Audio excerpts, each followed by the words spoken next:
I was getting tremolo the wrong way in Ableton for years. The trick was everywhere. Set phase to 0 degrees in auto pan and you'd get tremolo. Both channels moving together, no stereo panning. It worked. It's in 100 tutorials. I used it constantly, passed it along to other producers, never questioned it. I had no idea what it was costing me every time I did it.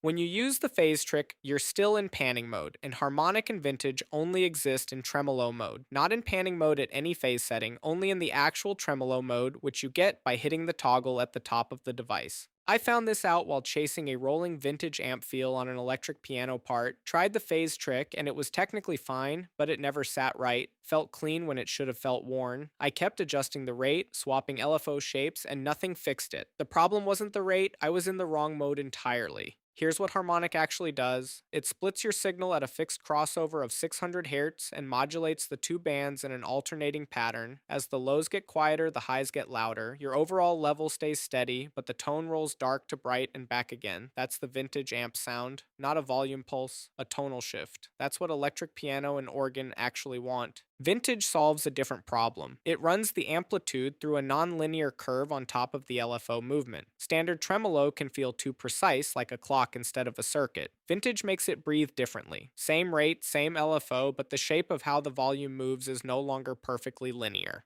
Neither of those exist in panning mode. The fix is one click. Hit the tremolo toggle instead of leaving phase at 0. Drop auto pan tremolo on an electric piano, switch to tremolo mode, and try harmonic. You'll hear the difference in about 4 seconds. If you want to go deeper on this, comment Ableton and I'll DM you a link.